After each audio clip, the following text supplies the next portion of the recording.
Oh, no.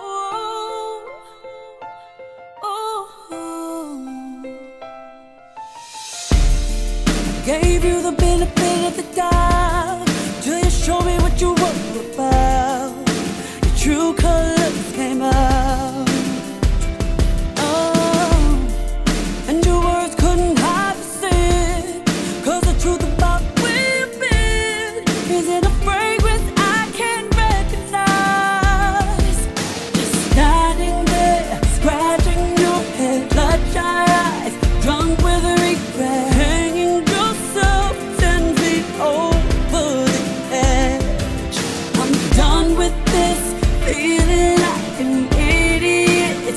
Loving you, I'm over it. I just don't love you no more. You are so yesterday. Never thought you'd lose my love this way. Now you come begging me to stay. See you are so yesterday. I won't let you rain on my parade. Don't wanna hear a thing you say. So yesterday. Funny now how I'm gone. The little light in your head came on. Now you realize it's all before. Ooh. Don't you wish you had a time machine? That way you could change history. It's the only way that you could be with me. Oh, just standing there, scratching your head, bloodshot eyes, drunk with regret, hanging yourself 10 feet over the edge. I'm done with this, feeling like an idiot. Loving you, I'm over it. I just don't love you no more.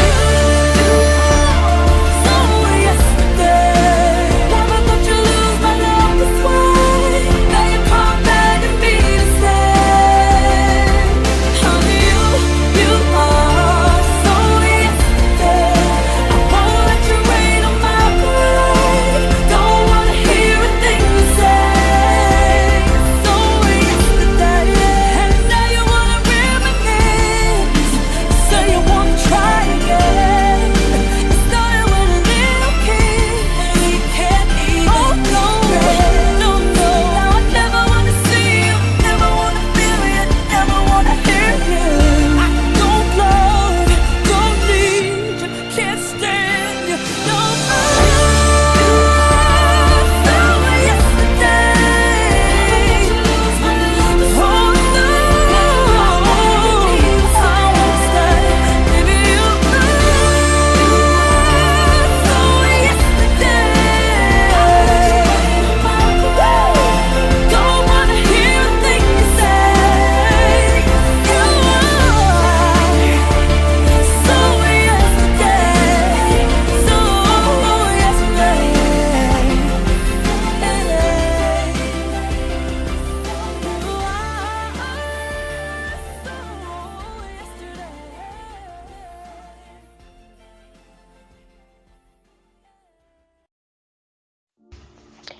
So today that's how we have started. Yeah, it's a beautiful song from Tony Braxton. It's called Yesterday.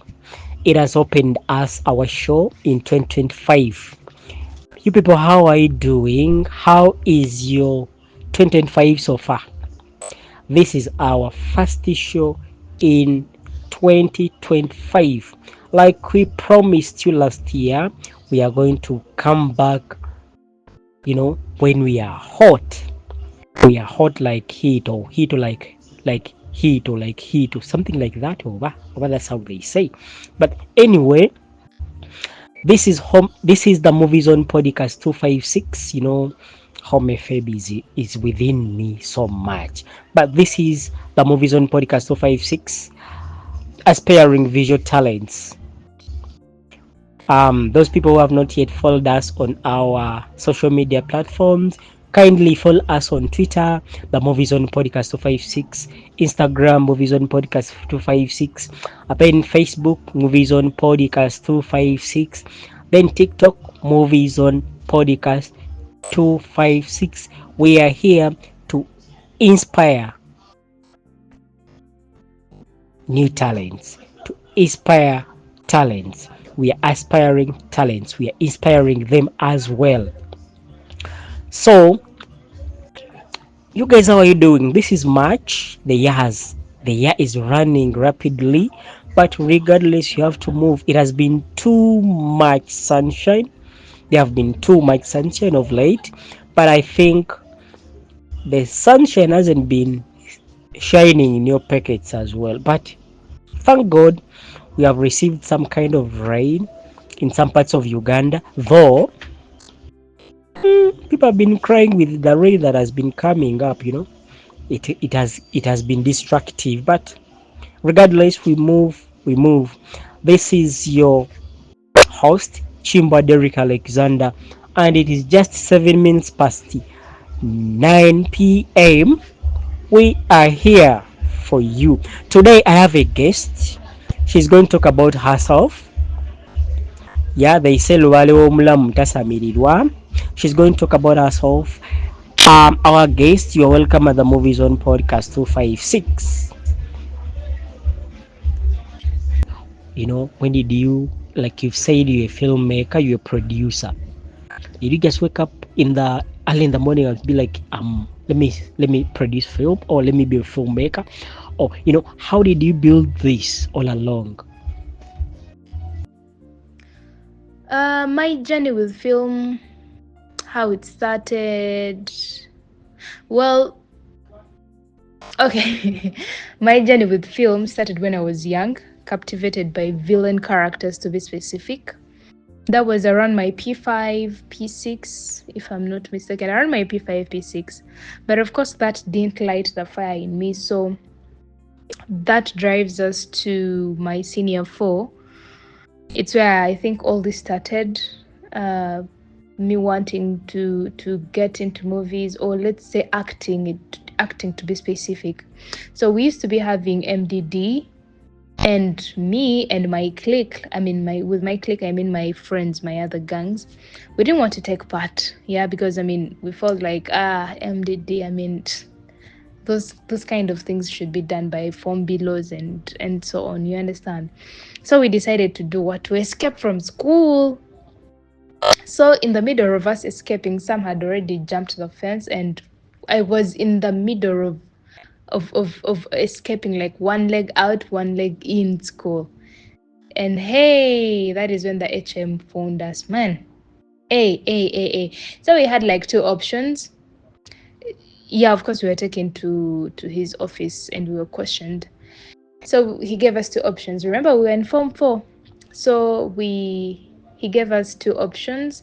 One is either take part or be expelled. Who could afford to be expelled when you're in your Form 4? Like, we are literally having like what, like 2 months, 2 months, a month to doing our UNEB, and you're talking about expelling us. So you're like, oh no. Me personally, how was I going to tell my mom that, hey, you know what, I've been expelled from school for trying to escape? Like, what? It doesn't make sense.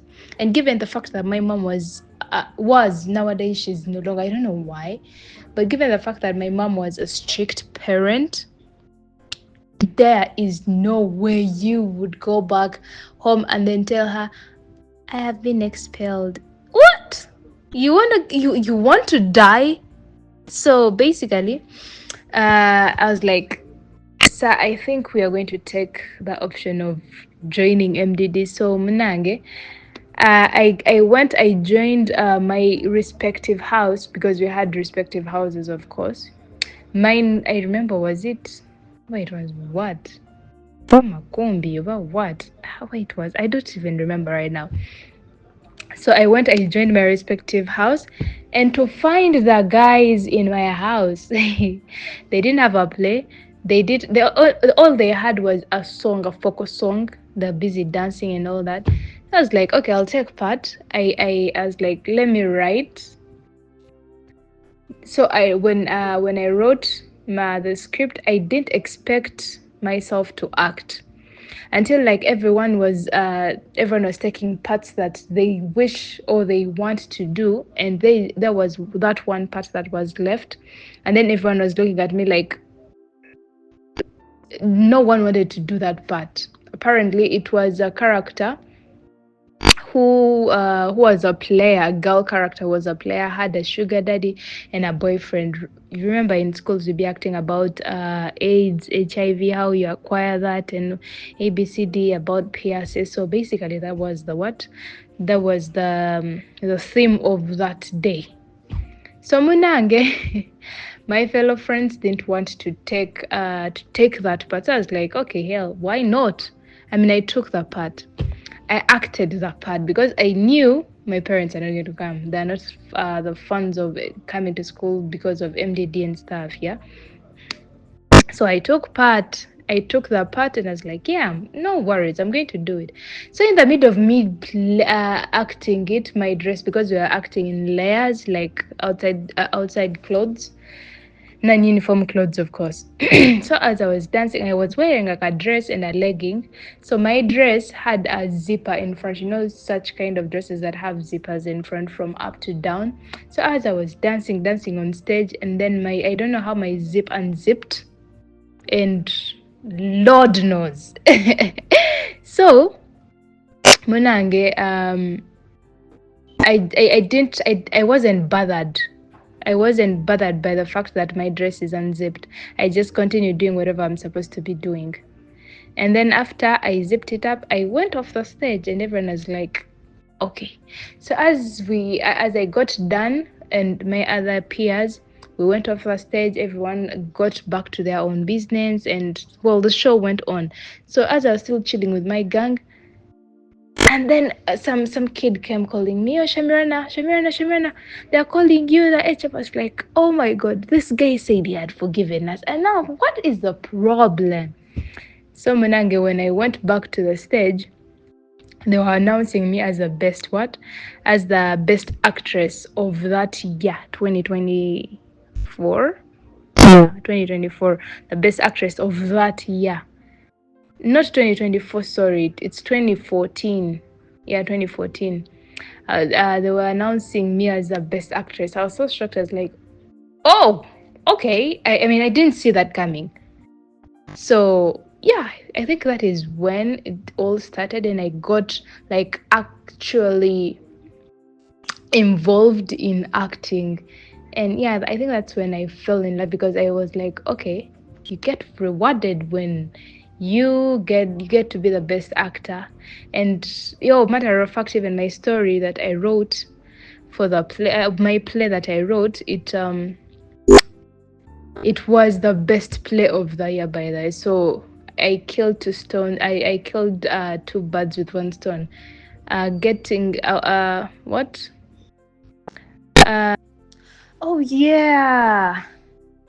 My HM is very, very proud of me, because I remember I got when I was in a certain interview on what, on NBS.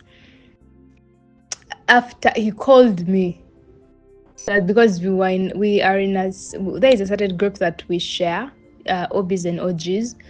So he's in that group, and then he called me. I was like, oh Shamirah, I've just seen you on TV. I was like, oh, you have? I was like, yeah, I have. Wow, I'm so happy that you're following your dream. You're very good back then. It's like, yeah, thank you very much. I was like, yeah, keep pushing, keep pushing. I'm seeing where you're going. Yeah, I was like, yeah, I appreciate you. So yeah, I if we to wrap up, it's I think my form 4 was uh my what stirred the fire in me to join the movie industry. So yeah, I would say, yeah, it was in my form 4, and I was like, okay, you know what, now I want to be an actress, because I don't believe it if that happened in my primary 5. I mean, who knows in primary 5 that, hey, I'm going to be an actress? I mean, kids be having a lot of wild imaginations. I'm going to be a pilot, I'm going to be a teacher, a nurse, ABCD. So yeah, I think it that all that happened in my form 4, and it lit a fire of acting within. So yeah, I would say yeah, my form 4 did a huge contribution to my acting career right now. Wow, that is beautiful then. Kudos to your head teacher. hmm And who knew that you could be where you are? And then now, before proceed to the main theme of this podcast, now I would like you to share with us your creative process when making a project.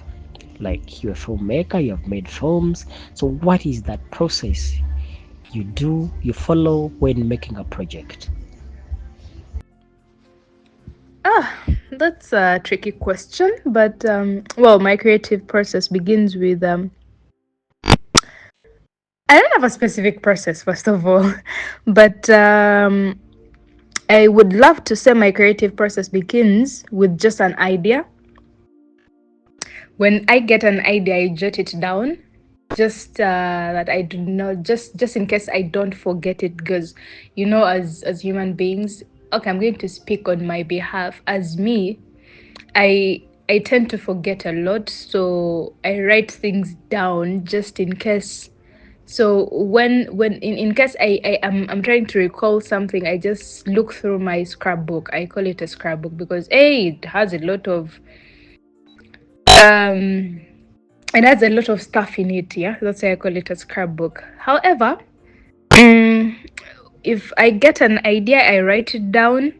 After writing it down, I try to make it like to make it bigger than just an idea, because an idea can be even a sentence, or an idea could come from just looking at someone, or an idea could just come from just looking at a paint.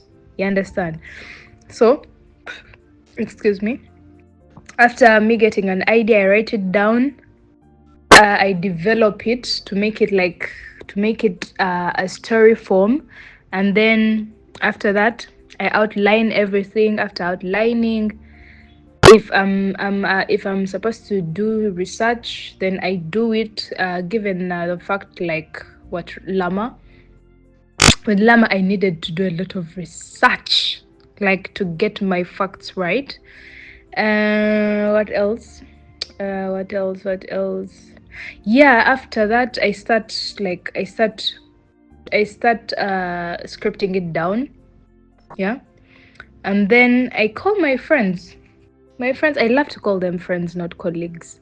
Because with friends, it's like there is that attachment, yeah.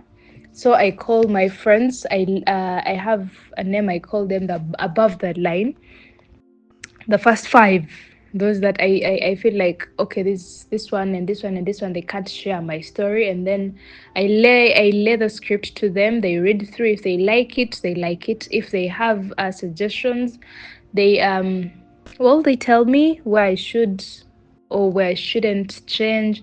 So it's basically like that. Then we start brainstorming, or someone could be like, no, what if you did it like this? What if you twist it like this? What if this? What if that? What if? So basically, that's the process of doing everything.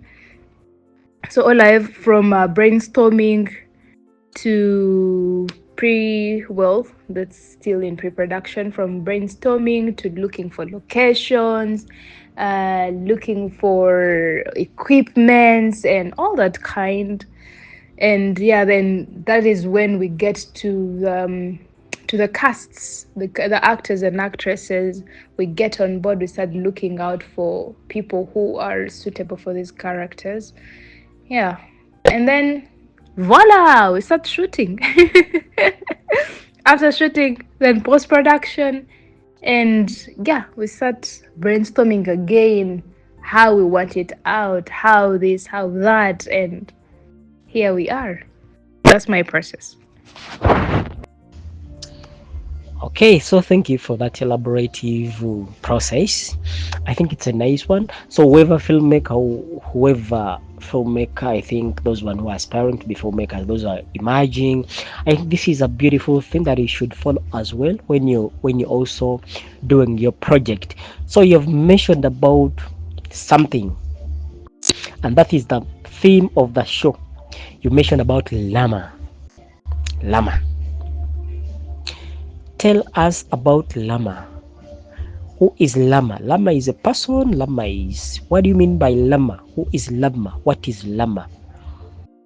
Yep. Well, well, well. So, Lama is the title of the film. It is a psychological thriller.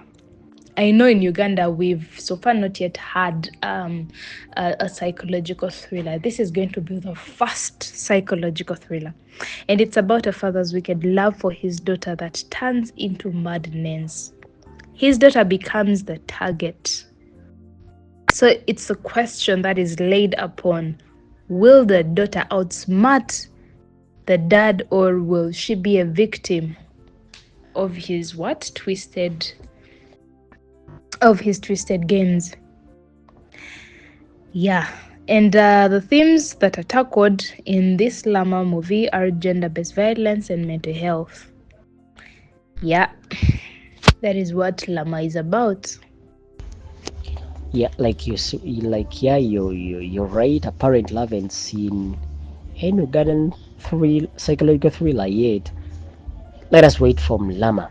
Now, how did you come up with the title Lama? Did you just wake up in the morning and be like, okay, let me name it Lama, or how? Why that name? Oh, the title Lama, where it came from. How did it come up? First things first, the title is open because the word Lama, uh, it has different meanings in different languages, and it depends how you pronounce it. You understand? So, as I've had, in actually it means our beloved. It depends also how you pronounce it. In actually it means beloved, Obalama, something. I don't know. I don't remember because I mean actually it's not my first language. And there is in Kiswahili it's supposed to mean a mark. In Luganda, Lama,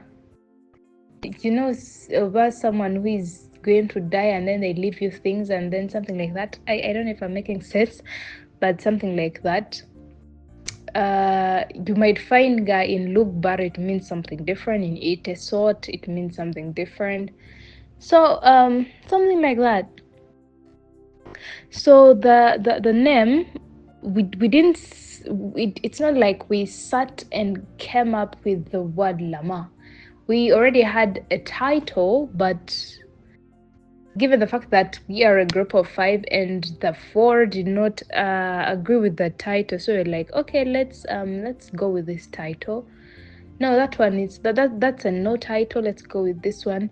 But we left it open just in case we are to change, but then we failed to change, so that's why we left it as Lama. So by the time we're like, oh, okay, let us change, it was already out in public, so there was no way of taking it back.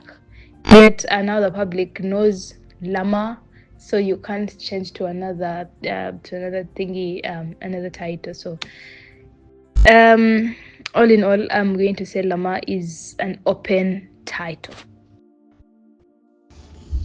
Okay, I've just remembered the song where they said, Lama Noi Noi, it was a song of someone. So, okay. Now, what message do you deliver in the Lama movie? So, what is the message that you deliver to your audience in Lama? Well, the message that I'm trying to lay out, let's say to the audience here, of course, through Lama is a greater understanding of complexities surrounding gender based violence and its mental health implications. I want them to feel empathy for the survivors and recognize the importance of addressing mental health openly. So basically, the film aims to empower viewers by showing that healing is possible and encourage them to take action in their communities to combat gender based violence and support those affected. Yeah, that is the message. That is the message that I want my audience to walk away with. Okay, I think I should add my voice to the people who will miss Lama. Kindly don't miss this. Just in case you're there and you're going through something that you think you're the first person to go through it, please come and watch Lama. It is an emotional healing movie, Yeah, like they've said, it's a psychological thriller, In films, we heal, we treat souls. So this is part of it. Yeah. Now, Shamirana. Yeah, I heard you calling yourself Shamirana. So, how did you come up with that cast and crew of Lama?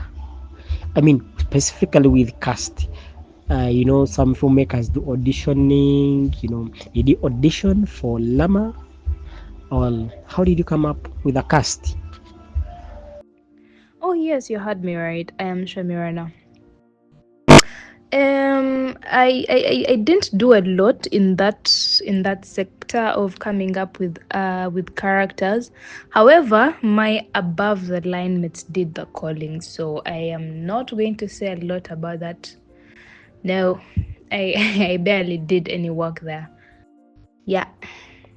By when I say above the line, I mean my five mates, the my five colleagues that I worked with on this project. Um, they're the ones I called above the line. Yeah. So they did the casting. So I don't know what they did or where they got the actors from, or I don't know. I just saw a lot of people on the word go. So yeah. Oh, so you teamed up for this. Okay, now I understand.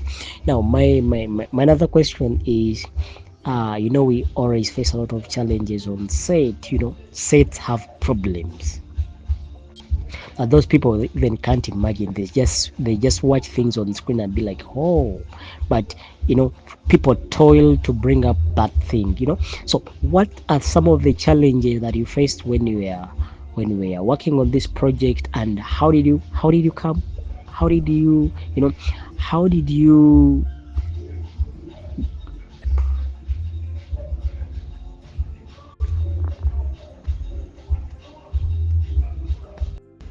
Yeah, like how did you go about them? How did you solve them?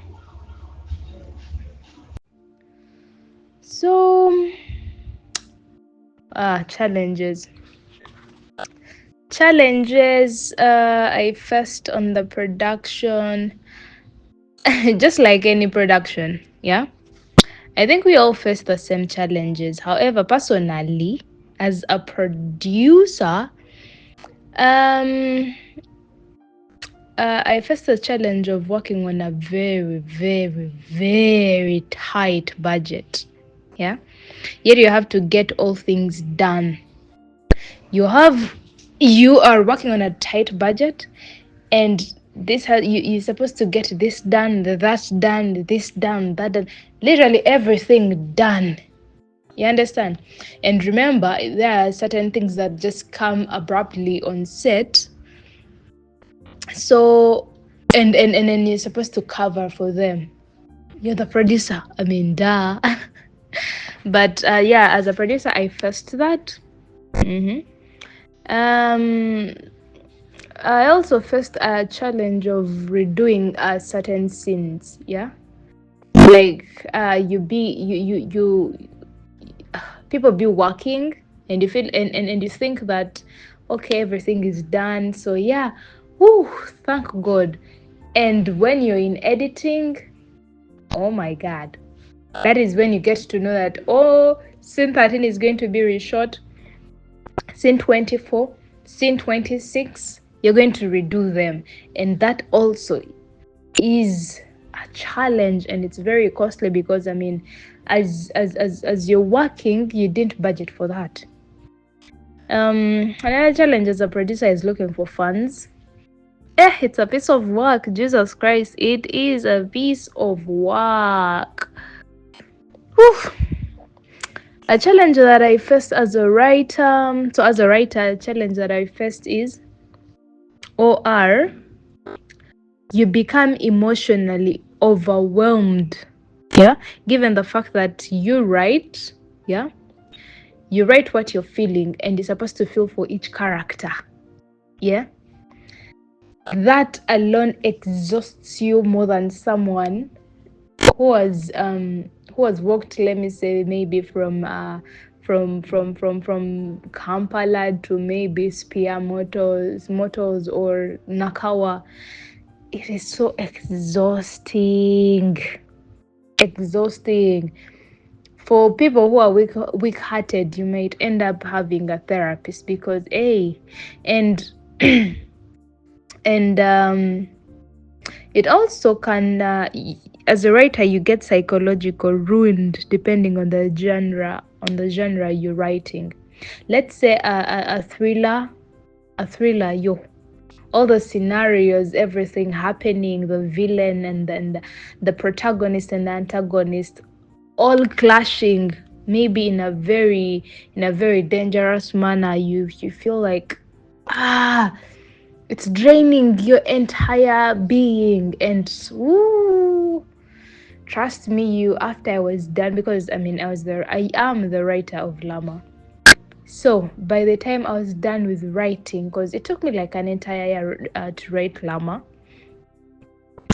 And yeah, I know someone will be like, entire year, what are you writing about? Why an entire year? Hey, if you are writing something, especially when you need to get your facts right, hey, it will even take you like 2-3 years writing one script like this.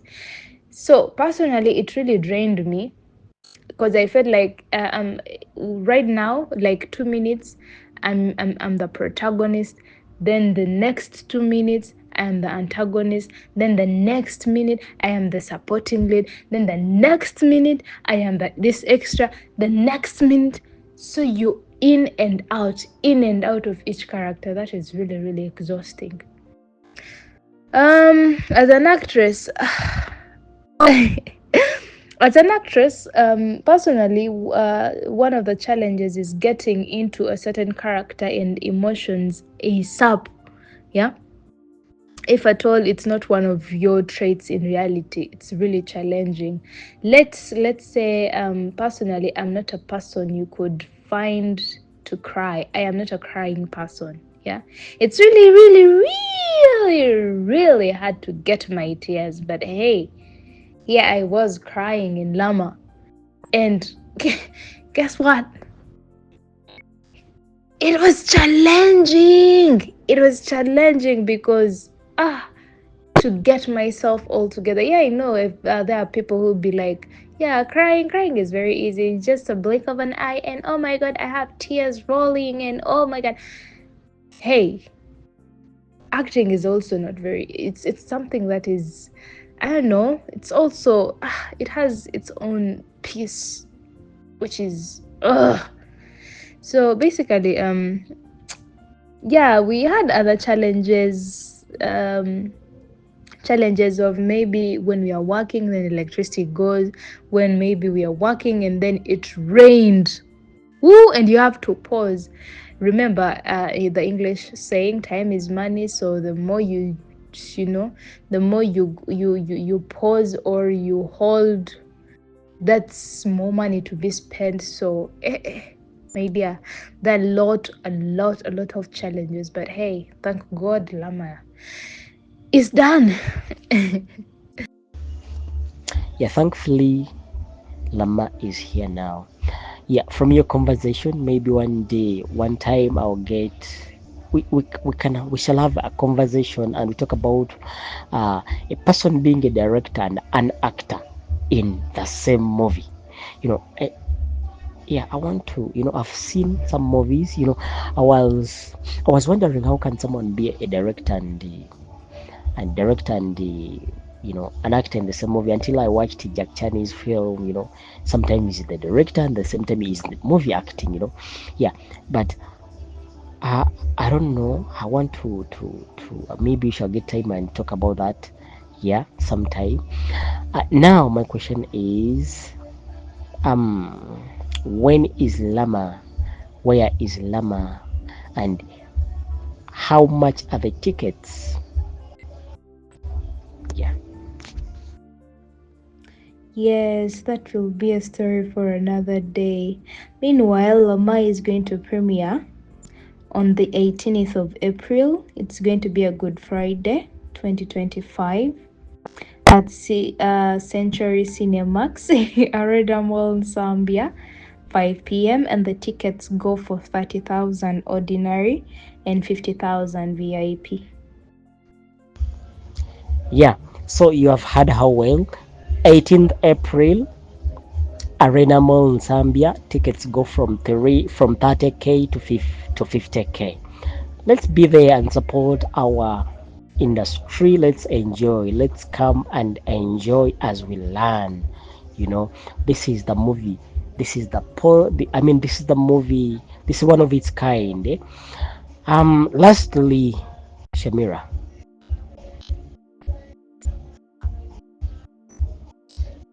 So there might be some people there who will hear your story.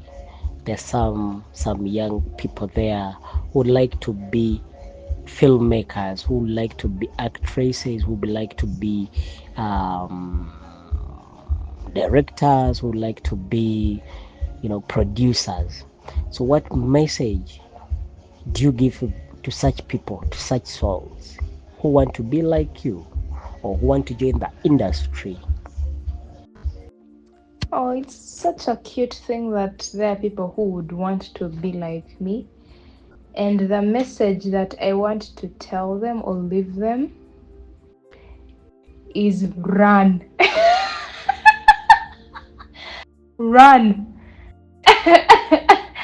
uh well, okay, I might sound funny, but yeah, that's the actual thing I would tell them to do because hey, this journey is hectic. This journey is exhausting. This journey is it's depressing. This journey is all kinds of emotions. So all kinds of emotions. So if you feel like you're a crybaby, hey, this journey is not for you because yeah, the only message I can say is run. Not run in a bad way, but run in a good way. Because if someone told me run, I think I would have. But I think I wouldn't have because I mean I love risky things. So if probably I was told run, I would run going there, whereas where I'm being refused to go. So but anyways, that aside, the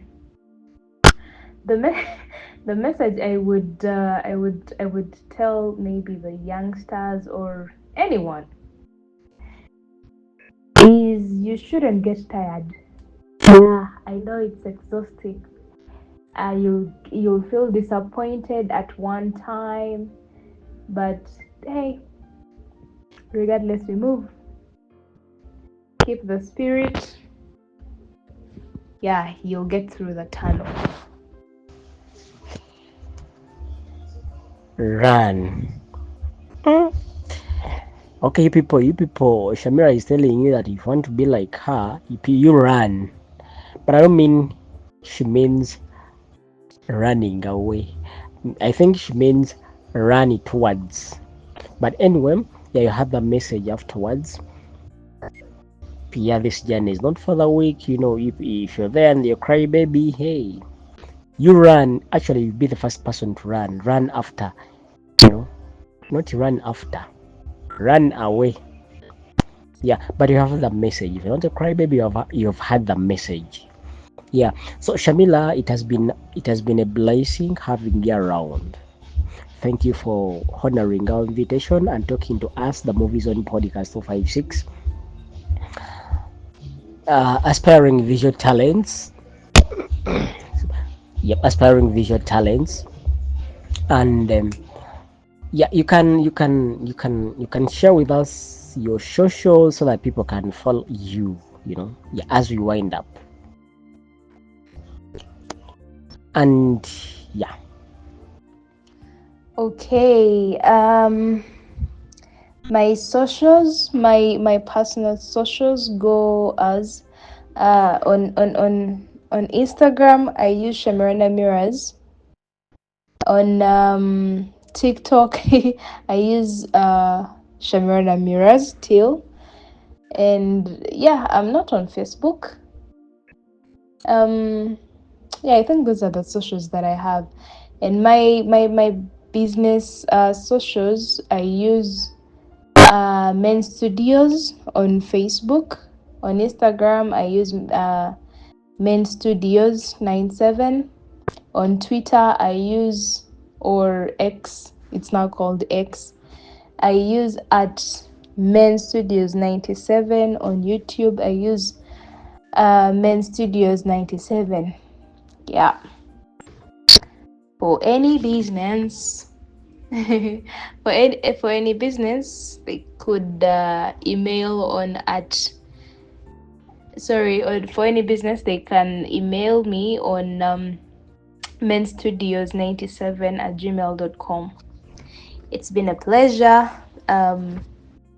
being here on this podcast with you, Alex. Thank you for the opportunity. Stay blessed, people. Okay, kindly follow Shamira na on her socials, on her personal socials, and even on her business socials. Also follow her. Yeah, it has been it has been a pleasure having her around. Yeah, so let us end this show. We meet next Friday. Let us meet also in Icona Worlds. See you guys. Be blessed.